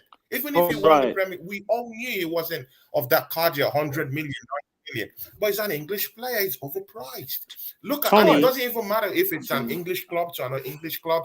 Look at Jude Bellingham. He's going to Real Madrid for an overinflated price. It's because it's also English import. And it's not even going to another English club. Tony, you're right. Being English, you're going to cost more. You're right. But if you're English, obviously you're going to have Prem experience, unless you're Bellingham that left before you even got a chance to play in the Prem. Being English, you're going to have a chance to play in the Prem and have Premier League experience. Tonali doesn't have that. So, I don't think it's fair to use Prem experience over him. What if Tonali comes into the Prem and he balls out and Rice doesn't do that well for Arsenal? Not circumstances concerning himself, but Arsenal don't kick on and improve and win a Prem, but Newcastle do. Are we then going to say Tonali comes in and bombs? Exactly, yeah, but everything exactly everything is if but maybes. But that's my point. Everything is if but maybes. But we can only take for what's happened face value right now. As of right now, they're both world-class midfielders. And Arsenal have just lost a very, very influential midfielder with experience to help Declan Rice settle in Xhaka. Yeah. Wouldn't you have kept him for 6 months till the window just to help Declan Rice settle in, surely? I don't think you'd need Declan Rice to help settle in. A player of that caliber, they'll come in straight away and click. I just think any help's welcome, isn't it? You know what I mean? Wow. I mean, maybe Xhaka for squad depth, but they've signed Timber. You can also play in midfield. I think Arsenal are fine. You signed one of the best midfielders available. You signed a world-class midfielder, one of the best available. It's not like Arsenal or Newcastle. You guys cannot sign Rodri. You can't sign what's his name, Casemiro. The only two available are Tonali and Rice. I don't see what the Totally agree. I would love to have either one of them over Caicedo. I've said this numerous times. Agreed. Especially when Cancedo's going to go for near 80 million as well. For what? 18 months in the Premier League? 18 months in the Premier League? Caicedo is sick, though. I got to admit. He is great, mate. Don't get us wrong, but I think 80 million is silly money for a player. I mean, is he vocal enough? Is Caicedo a leader? Is he a leader? No, but Tonali is a leader. Tonali is a leader. Tonali is a leader. If Salcedo's worth 80 million, so is Joe Linton. That's all I'm saying. If Salcedo's worth 80, so is Joe Linton. Is Caicedo a leader? Yeah. Or is he just a baller? There are two differences. How many goals does Salcedo get this season? I don't even know if he's a baller, but I know Joe Linton plays the same position most of the time, gets 8 goals this season, 5 assists. If he's worth 80 million, I'd like to know what Joe Linton's worth. Caicedo had 1 goal, 1 assist. 1 goal, 1 assist. He's but at the same time, Andy, that's not how the whole picture, right? He doesn't tell the whole picture. That's not. I'm not buying Caicedo to score me goals from midfield. No, I get that, but you can get the same job out of Joe Linton. Just like I'm not asking Tonali to do that really either. Like if he chips in with some goals, I'll see. I could see him scoring a few goals, but I'm not expecting that out of him. My question to you, Steve, is Salcedo better defensively than Joe Linton? If Joe Linton was doing his role and was asked not to go forward, like he isn't at times, is Joe Linton any worse than him? And I think Joe Linton's just as good. He can get out the spots that he can't. He can win balls that he won't. and he's got the athleticism to get around the pitch, just like Caicedo. So Caicedo does it quicker, though, I would say. Yeah, over a short distance. Yes, I'd agree with that. Yeah, but that's how Brighton. That's how Brighton deployed. That's how Brighton deployed him in short spaces. Win the ball. But right? All I'm trying to get is the relativity of the fee. I mean, if Joe Linton's worth, if he's worth 80, what's Joe Linton worth? Because he'll get you goals as well, and he'll play more positions as well going forward. Saying he'll get you goals, but Caicedo could play right back too, though.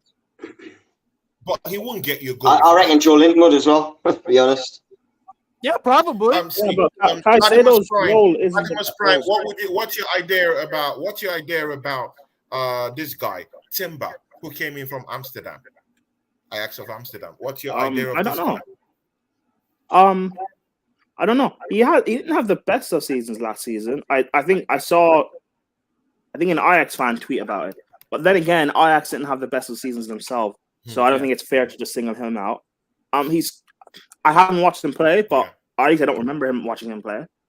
But he can play center back, right back. He can play in midfield. He seems to be good on the ball.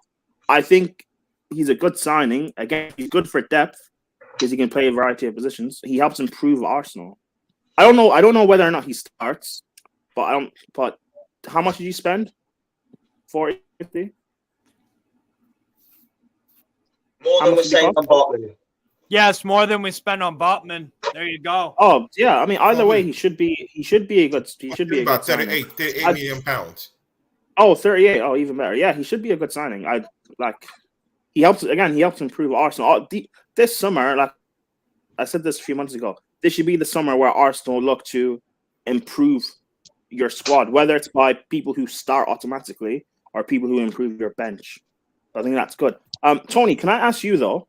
Okay. Because I remember a couple of months ago, you were brother, because of how the season ended and everything, you were quite down and negative about Arsenal, and you were saying that next season, because I was saying you guys will go again next season, you'll challenge, you'll be fine, and you were quite negative and saying you guys won't challenge, you'll barely get top 4, things will fall apart, yada yada yada.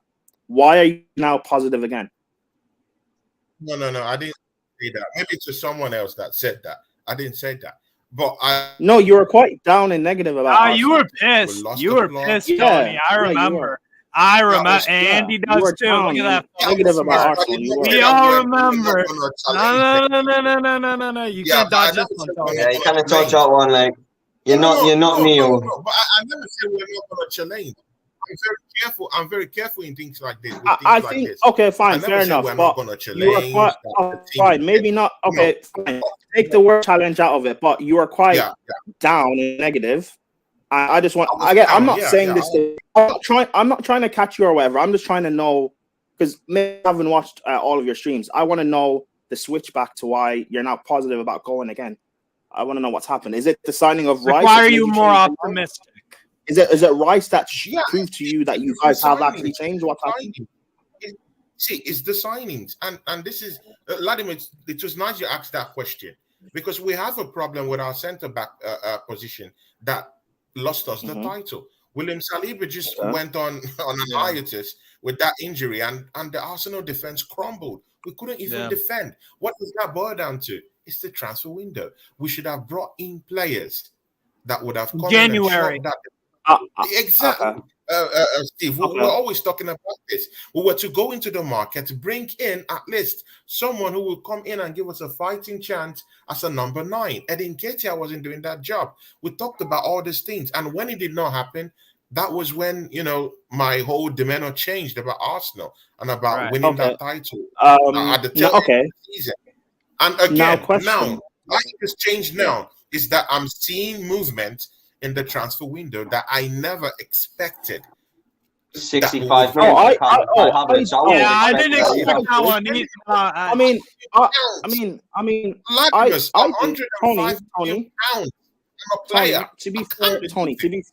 Tony. To be fair, I did. Remember, I was saying you guys will go again, and you'll improve. Now, again, I didn't think you'd spend 130 on Rice because I thought they were cheaper midfielders of roughly the same quality, but you've and you also did say that Arsenal doesn't win. I don't think you've done a bidding war with Rice. To be fair, though, I'll be real. I don't think you've done a bidding war with Rice. I'll be so honest. I don't think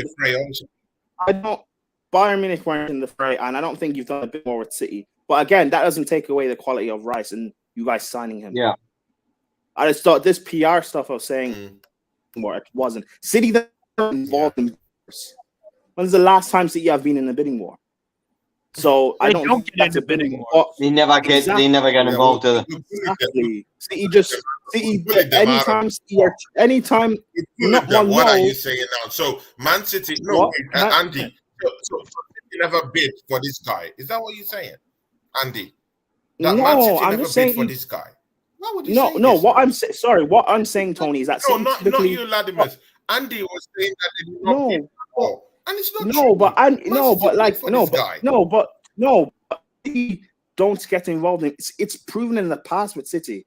They typically step away if they don't get involved in bidding wars. They'll just step away. They won't match. Like, remember City wanted Alexis Sanchez from Arsenal. It looked like the deal was about to be United bid more. City didn't match it. City wanted Maguire. United bid more. Didn't bother matching it. City wanted Jorginho when we bought him in 2018.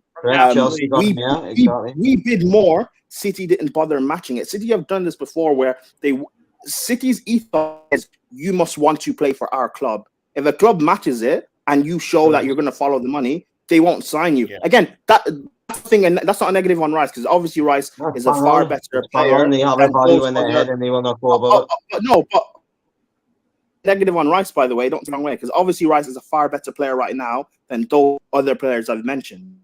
But I'm just saying it's not it's like I don't see this as a bidding war of sorts. Yeah. But anyway, back to what I'm saying. It's what Arsenal are doing. Like you, as a rival, I may not like it, but you are proving you are going again and proving people wrong. You're having a window. Rice, you said the signings. Rice is a great signing, obviously. Timber is good for depth. You signed Havertz. You said signings plural. Does that mean you're okay with Havertz coming in? Do you like the signing? Kai Havertz. You like the signing? I bet he wishes it was 6.5 rather than 65 though. At this point, for me, it's an upgrade to Granit Xhaka. For me, it's an upgrade to Granit Xhaka, so it's okay. It's not bad. How is he? The pricing is where I have a problem. How is he an upgrade? The price is where I have a problem. We should be spending £65 million on Kai Havertz. We should be getting him for at least, let's say, 35, 40 million. Okay, that's why forget the money. But for me, it's a massive upgrade How is he? on Granit Xhaka. Am I lagging? Mikel Arteta has come in to say that he's going to be playing in the midfield position. So that's why I'm saying it's a good replacement for Granit Xhaka. No, but wait, am I lagging or are you lagging? Hello? Can Tony hear me? I think Tony just froze up a bit. Tony's lagging, I think, mate. Oh, okay, my bad. Okay. Lagging, why is he in? Because you said he's an upgrade on Xhaka. Why is he an upgrade? Forget the money. Money not involved in this. That doesn't matter. Why? What attributes make him better than Xhaka? Why is he an upgrade?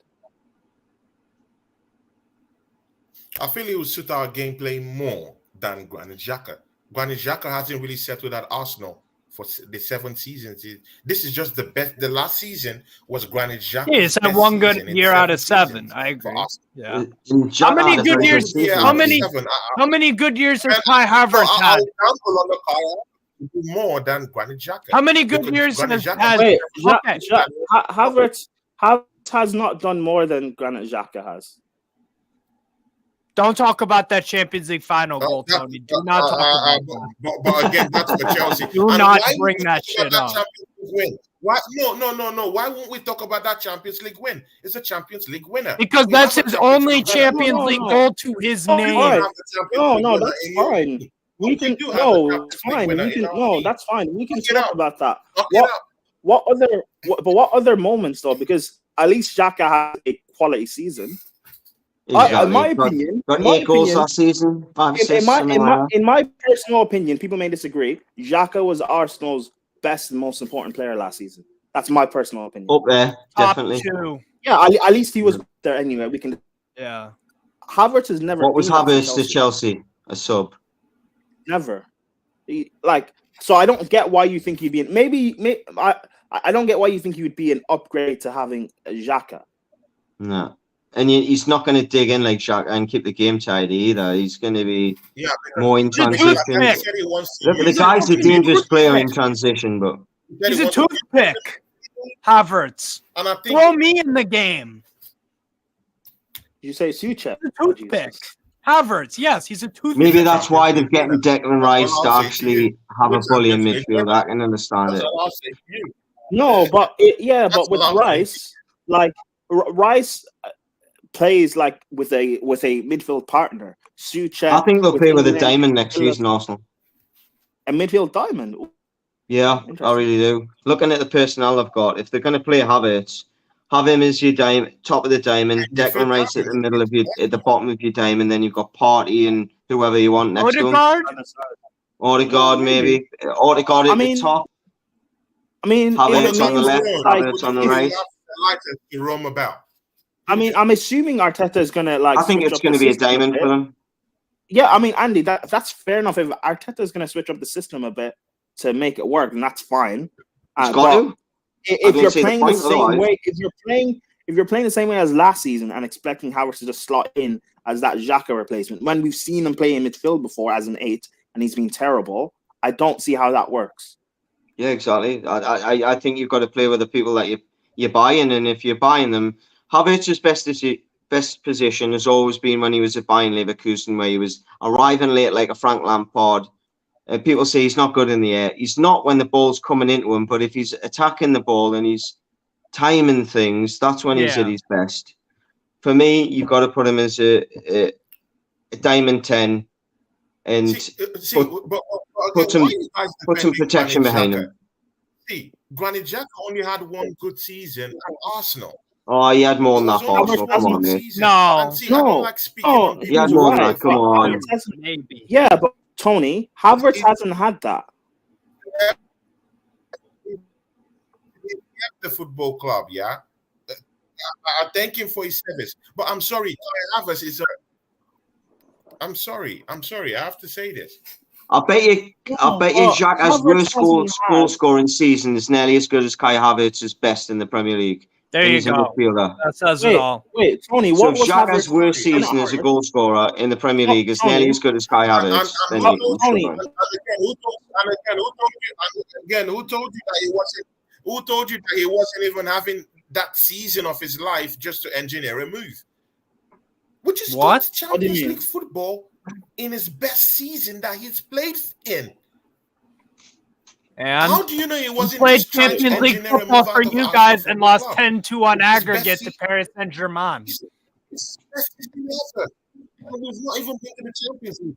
But again, I don't want to get into that talk because it's a deep one, and I see because he's going to lose. That's right. A football Wait, Tony, what was Xhaka's last season? When he walked away, when he threw away the armband, he abused me and he abused other Gunners who were big fans of this football club. Yeah, it was a big disgrace. And as a captain of the football club, I felt it was a big disgrace. He let us down and he let the football club down. Yeah. And again, it was, flipping up the Arsenal fans. When you, as a player, flip up the Arsenal fans, flip up your own fan base. Yeah. In the league. He has anger issues. He's not good enough. Tony, I get it. Tony, do you know why he did that though? Issues. You're a captain of that football club. You should. Tony, do you know why he did that? Do you know why he did that? Certain levels, and he didn't. Tony, do that do you know what? Tony, he's getting social media abuse. Okay, hold on, Steve. Tony, do you know why he did that? And I do think that Kai Havertz is a massive upgrade on Granit Xhaka. That's my opinion. Tony, you can have your own opinion about him, and I would accept it. So, if it feels like I'm interrupting you, I apologize. I think one of us is lagging, so it's not syncing. So sorry. Okay. But why? The whole flipping off Arsenal fans and stuff like that, and he threw the armband. I mean, there's context to why he did that. He'd been getting abuse and death threats from Arsenal fans, and them telling his missus, "I hope she has a miscarriage," and his children die. Like he just got angry.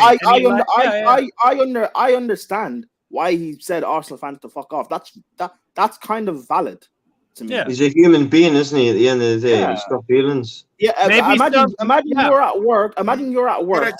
Imagine you're at work, and then someone keeps again. Was I the one to you? Like, because when he flipped Arsenal fans,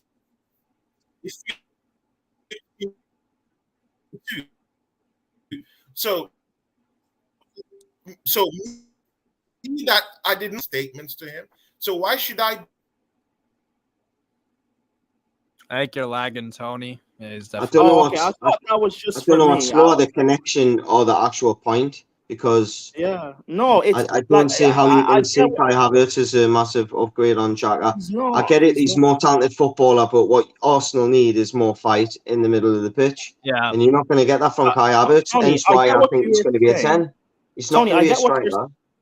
Tony, I got what you were saying about how like you weren't the one giving the abuse, so it feels like he flipped you off. However, he was getting abuse from Arsenal fans, people giving I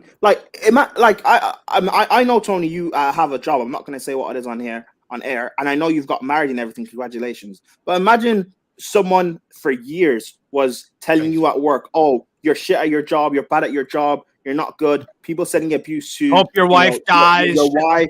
People sending abuse to your children, your family, etc., etc. Eventually, one day, you're going to explode. You're going to snap. Pissed off. That's I'm like, that's the least worst thing I would expect someone to do. Yeah. No, I understand what you're saying. Yeah, I do understand. Fair game. I do understand that. But again, there's a difference when you're the captain of that football club. It hits hard. You say that, but again, you say that, but again, you're meant to be an example. You're telling your, but what? Yeah, but example. What? But if you're telling your captain repetitively, to f off, hope your children die, etc., etc. Like, what if people in your live chat were telling you that for weeks, months on end, and you just snapped and said, "You guys all fuck off"? But I watch your channel, Tony, and I've never said that. Nor has Steve. What?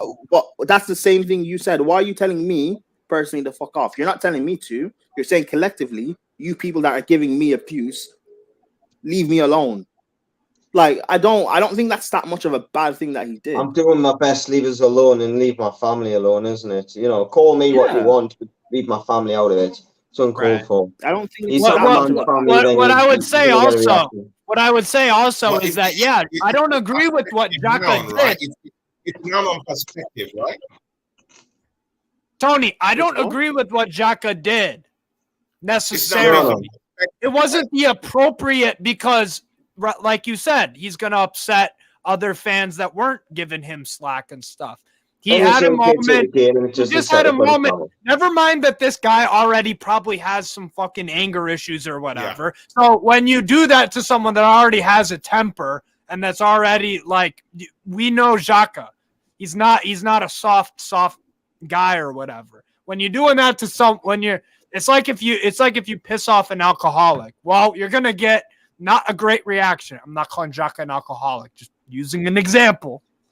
When you piss off someone that already is prone to getting angry at not so big things, what do you think's gonna happen when you piss off that same person that gets pissed off by little things? What do you think's gonna happen? He's gonna do something extreme. And he's not the first player. He won't be the last. Like, I don't think Xhaka's good enough for you either. He's had like 1 or 2 good seasons. But the point is, you guys should not have been buying goddamn Havertz to replace Xhaka. That's not a like for like. I assumed, by the way, Declan Rice would be that Havertz replacement, and he would play with Partey in it too. Right, because Rice can get forward a bit. Steve, I'm just taking a little open up the bed and I'll be back. That's fine. Yeah. No, but right. Spot on, Radimus. Because Rice can get forward and chip in some goals. If you put him in an advanced role, he'll get you maybe 10 goals across all comps. I don't doubt that. I don't doubt that at all. But, like, yeah, for me, for me, bro, it's just like you don't replace Xhaka with Havertz. You don't. That makes no sense. Yeah, I know, and that's and it's not worth. I don't think it's worth. I will take a Kai Havertz. I'll give him the fighting chance. Yeah, that's fine. Yeah. And again, it doesn't take away from the service that Granit Xhaka has given to the football club. He served the football club for 7 years. I respect him for that. Big, massive respect for that. But I'm sorry, he didn't amount to the kind of player that I thought he would amount to. That guy was brought by Absolutely not. And many of the coaches that has come and gone at Arsenal Football Club have given this guy chance after chance after chance. Right. And his time season was just last season. He hasn't caught it. But right. Tony, that doesn't justify replacing him with Havertz. No, but Tony, at least he's had a good season. Club, but he's collected red cards for the football club. His gameplay doesn't suggest that. It doesn't suggest that he's giving his total all to this football. No, Tony, Tony, that's fine. Because you said Havertz. Sorry. Yeah, Tony, that's fine. And thirdly again, he disrespected the fans. He disrespected the fans. Right. And I'm sorry, man. He disrespected the fans. And for that, I still hold that against him. Okay, Tony, that's fine. Hold on. Tony, that's fine. But yeah, you said that Havertz is, again, if it seems like cutting you off, apologies. You said that Havertz is a upgrade to Xhaka, that he's better than Xhaka. But you haven't explained why. You said Havertz has only had, or Xhaka's only had one season. It's fine. Havertz hasn't had even half of a good season. So how is Havertz better? You haven't explained any of that. What was Havertz? Do you know what? He won the Champions League. You won your Champions League. No, but that's one moment, not a season. He gave you the Champions League. But Tony, that's one moment. That's not a season. One moment. Well, where is the moment that comes from Granit Xhaka? But a season is better than a body of work versus a moment. Is better than a moment. A body of work versus a moment. A body of work.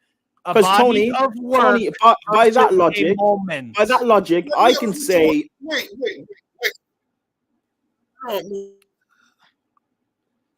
Sample size. Means that he collected lots of trophies. It's an atrocity. And barely anything to contribute. Hold on, but the trophies weren't. But the trophies. Tony, the trophies we won were not because of Havertz. Like you're talking about moments, right? Fine. But if you're saying moments, hold on, league winning goal, right? Okay. Michy Batshuayi won Chelsea the league at West Brom. Hold on. We didn't win the Champions League because of Havertz, though. I know, but again, he created moments that gave you moments. One, no, that's not a moment. That's one. Tony, that's one moment. That's one moment, but that's fine. Tony, that's one moment, but that's fine. If you want to say the moment is better than having consistency, by that logic, can I not then say, Henry,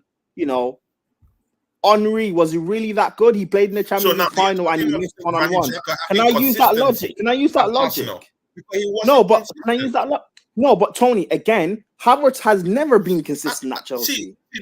Whereas Thierry Henry was consistent. Tony. No, but Tony, he had a good season. Yeah. Fine.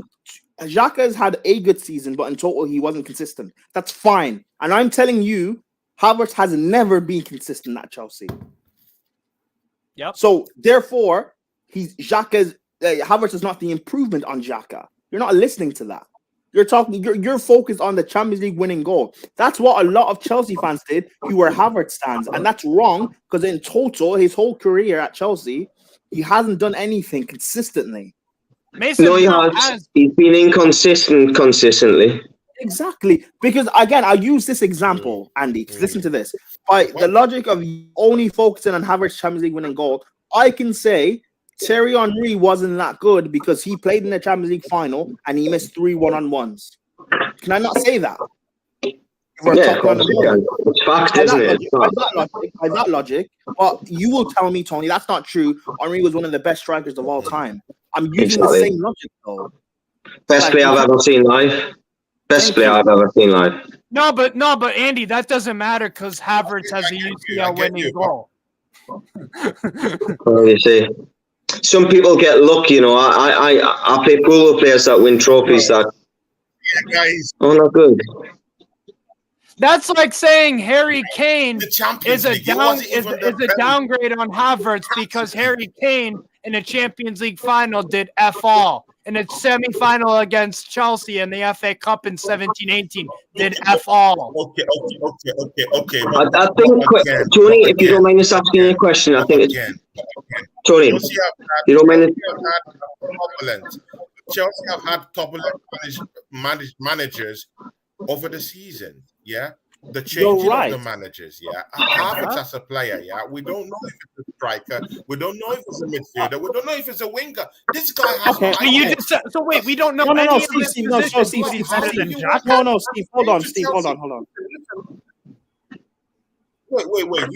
Listen, and he came to Chelsea Football Club, yeah, as a youth, as a young player, yeah, and he doesn't know if he's playing as a striker. He doesn't know if his best coming from the wings. He doesn't know whether his best skill set is coming from behind the main striker.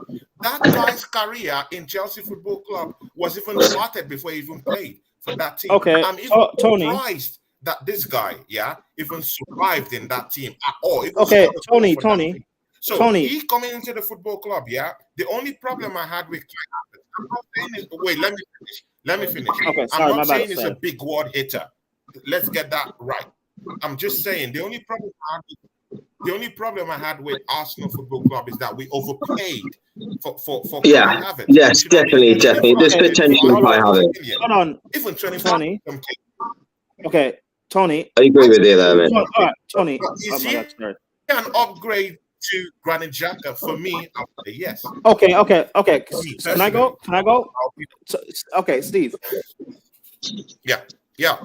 Everything you're saying, you're talking about the turbulence at Chelsea since Xhaka's been here. Guys, we only have 5 minutes. Best position. Okay, that's fine. But I can use that exact same logic toward Xhaka. The turbulence he's had since he's been at Arsenal, the whole Wenger in, Wenger out, toxic Arsenal fans, the whole thing with Emery and being toxic towards him. Arteta started at Arsenal because even though you won the FA Cup, hold on, Tony. Even though Arsenal won the FA Cup and Xhaka played an important part in that, there's still post that FA Cup, the turbulence with Arteta, you guys finishing 8th, and then losing out in top 4, and then last season, your best season in at least over a decade, guiding you guys to challenging for the league, being top Arsenal fans, being happy and excited and saying you're the best team in the league and everything. Came from Xhaka's leadership in your team and helping you guys guide towards almost winning the league. We can use that same thing of now you have a settled manager and a settled team. You're seeing the best out of Xhaka. The excuse you just gave Havertz, I've just given the exact same thing towards Xhaka. Right? It's the same thing. Yeah. Because I've seen Havertz under a world-class manager and a settled team, by the way, at Chelsea. The question I was going to ask Tony, Vladimir. And he wasn't consistent, so... Yeah. Question I was going to ask Tony Latimus, and I hope Tony answers this. If we're going to put the Tunali in the right question... at Arsenal Football Club, and I'm very happy that Granit Xhaka have left. I'm allowed to... I can echo the same sentiment. I'm giving you a good moment to cherish. He gave you the Champions League. Tony. I'm sure. As my captain, hasn't given me that glory, European glory that I so desire. Tony. I'll say this, Tony. You say one Champions League moment. One Champions League moment does not erase what has he been 3 seasons of utter dross from Havertz. Yeah. One Champions League moment does not erase any of that. I'll be because you know who could have scored in that game? What is Werner. what is the question Chelsea fans were asking me? Have you won the Champions League? That's what they were asking. And Arsenal fans will reply back, "Who cares? You're still a bigger club. So who cares about bringing up that Champions League moment? You will still say you're a bigger club. So who cares?" Right, are we finished on that conversation now, are we? Yeah. So can I finish what I was going to say before? When we're putting into context, when we're putting into because we have to go. Sorry, I'll just shut up. Yeah, sorry. Shout out to find you, man. Andy. Fuck's sake. Thank you. When you on about Tonali and Rice before, I like that. Because we have to go. Do you know what it is? Just saying it, mate. Fucking, honestly. Are you finished? Yeah. Andy, please. Thank you. Do you mind if I finish what I was going to say for the fifth time? Wait. All right. No. We were trying to wrap up the convo. Andy wanted to get a word in. Tony. What happened? Andy was trying to make a point about something, and he wasn't being allowed to. I don't know. Something is happening. Yeah, Tony, I think your connection, you're lagging on your end. This connection is something is bad with it. Yeah, Tony, I think you're lagging on your end in your connection. Yeah. Andy, I didn't know what you were saying, man. Yeah, Andy, sorry, man. The connection is kind of shaking, man. All right, yeah. Vladimir, just give us your final words. What you think about the signings this season, and just a quick one. Which team has done the biggest transfer dealings this, at least for this summer? What you mean, the best business? Yeah, the best business this summer for you. I actually, you know what? Let me say Chelsea getting rid of all our bums. That's the best bit of business.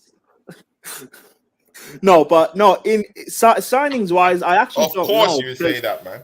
No, I'm making a joke. Signings wise, I genuinely don't know because I mean, Arsenal have you sign Rice and Timber, but then it's offset with Havertz. You look at Newcastle, I think all you signed is Tonali. Am I right? Yes. And we signed a kid from Odense in Denmark, and we loaned him out to Feyenoord straight away. So technically 2. Yeah. Okay. And I think even though City are linked with Vardiol and they've signed Kova, so I actually don't know as of right now. So I'm still going to stick with Chelsea, getting rid of all our bums. If we make no other signings, I'm happy, man. I don't care. I'm happy. I've had to suffer for far too long. Yeah. I'm going to give in a shout for PSV Eindhoven. That's the business I've been most impressed with. They're going to, if they don't sell Xavi Simons, who I do kind of expect to go, they're going to get a good amount of money for him. They're bringing in Ricardo Pepi from Augsburg, who killed it at Groningen last year. And they're bringing in Noah Lang as well from Club Brugge for a record transfer fee for PSV, 15 million euros. I think they're in real good shape, honestly. So I go PSV is a real good shout. I also like what Chelsea too. That would be the other one. We still got time in the window too, but so not Arsenal. Wait, see, not Arsenal because Havertz. It's that you guys are not talking about Arsenal. This is no, Tony. I mentioned Arsenal. He mentioned Arsenal. I know it's Tony.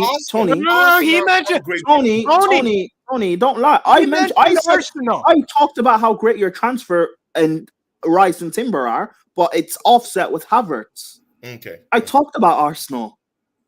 So if you guys hadn't signed Havertz, I'd probably say you've had the best window so far. But you haven't. Yeah, but you do have him. And I don't think he's a great signing. So that's why it's offset. Yeah. And you can go after me because I said no. Andy, I wasn't hearing what you were saying. The connection is lagging, so I'm not hearing anything like quite well in its rightful, in the right time that people say it. I'm not hearing quite well, but I'm just managing the stream. But Steve, you wanted to finish up on something, yeah?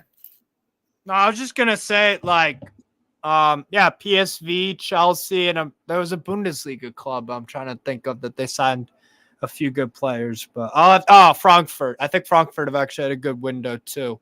Brought in El Yashkiri from Köln, Tunisian midfielder. He's terrific. That'll be a good partner with what? What's up, Prime? Tony, are you guys going to make another big signing? Because someone was, man. I think I watched on a show or something saying that with Arsenal could afford to make another big signing. Maybe not 100 mil or anything, but like another, like in terms of quality, maybe not price. Who would you like that to be? Well, yeah, many. Yeah, so that's what I'm hearing. In some quarters, I'm also hearing Kylian Mbappe. Come on, man. We have the money. We have. Kylian Mbappe would. Okay. If you signed Kylian Mbappe, where would he play? Guys, go get us Kylian Mbappe. This guy's like. No. Answer his question. No. Answer Latimer's Prime's question. Where would he play? Where would he play? All right, guys. See ya, guys. Please Prime. He did it again. No, but that's not bad. Mbappe would obviously play off the left. Like that's not. I don't know. Okay, never mind. Yeah, guys. See, we have to go. It's already the 2-hour mark, man. I have something to go do now. So please, Latimer, shout out. Just follow me on Twitter for however long that's going to be a thing now, thanks to Elon Musk. But yeah. Follow me on Twitter, Instagram, at Last Prime. I'm also on Sarcasm City a lot as well. So just type in Sarcasm City on any platform, like YouTube, Twitch, etc. And yeah.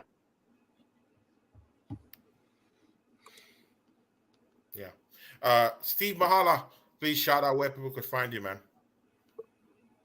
You can find me Strasbourg Steve on YouTube, obviously, and on Twitter it's Stove Mahala, Machala.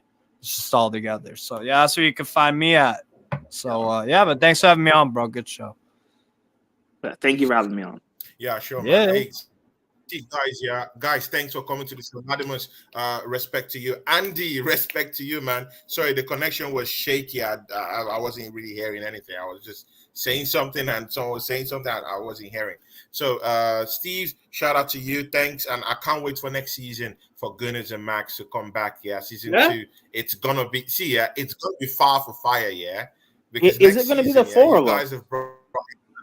Probably. Carrasco might be coming in. Lots of things is going on. So, and Arsenal, we've just brought in Kai Havertz. We've just brought in Timber. We've just brought in Declan Rice. There's rumors of Chouameni, Aurelian. So many things on board. I'm also hearing that Arsenal might get in a striker. That's what I'm hearing, yeah? So, Tony, I don't know how true is it. Is it going to be 4 of us?